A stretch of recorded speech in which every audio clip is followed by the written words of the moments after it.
వెధవలైనా సరే డబ్బున్నోళ్ళు తప్పదు. హ్మ్.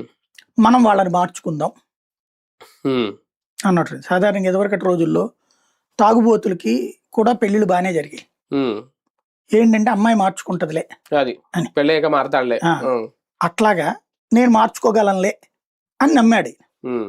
వాళ్ళు మారకపోగా ఈయన్ని మార్చే ప్రయత్నం చేస్తున్నారు ఈ కేసుతో చూస్తే. హుహు. హ్మ్. హ్మ్. స్టిల్ నౌ ఆయన చెడిపోలా. హ్మ్. చెడిపోయే వ్యవస్థని ఆపుదాము, ఆల్టర్‌నేటివ్ అని చెప్పడానికి ఏమీ లేదు అన్నది ఇప్పుడు ఆయనకి తెలుస్తుంది. కానీ ఇలాంటి ఇన్సిడెంట్ జరిగినప్పుడు ఒక జగన్ అంటే తీసుకోలేదు. మళ్ళీ ఇది ఇక్కడ జగన్ ప్రస్తావన వచ్చేద్ది. అందుకే ముందే చెప్పేస్తున్నారు. కానీ పవన్ కళ్యాణ్ గారు చాలా సీరియస్ కదా! ఆయన ఇలాంటి విషయాల్లో. ఎందుకు ఇప్పుడు ఈయన ఎమ్మెల్యే పోనీ ఇంతకు ముందోళ్ళంటే వేరే విషయం. కిరణ్ రైల్ వాళ్ళ ఎమ్మెల్యేలు కాదు. ఈ ఎమ్మెల్యే అయినప్పుడు ఒక యాక్షన్ అనేది ఉండదా ఇమ్మీడియేట్‌గా? నేను చెప్తోంది అదే. ఇంతవరకు మిగతా అన్నిట్లలో వివరణ అడగడం చేశారు. గాని. ఒక్క ఈయనొక్కడి విషయంలోనే ముందుగానే ఇతన్ని కాపాడడానికి సిద్ధపడ్డది. హ్మ్. మేబీ పవన్ కళ్యాణ్‌నే వీళ్ళు కన్విన్స్ చేశారేమో అనుకుంటున్నా నేను.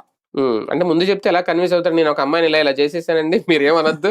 అంటే సరే లేదు నీ ఇష్టం అట్లా అంటారా? చెప్పుండరు నేను అనుకోవడం. హ్మ్. అమ్మాయి మొదట్లో వచ్చి నా దగ్గర ఏదో బతుకు తెరువు కోసం అని వచ్చిందండి. హ్మ్. ఆ తర్వాతన నా వెంట పడింది. ఏ వర్షము, మెరుపులు ఆ టైంలో గబక్కన కొంచెం కమిట్ అయ్యాను.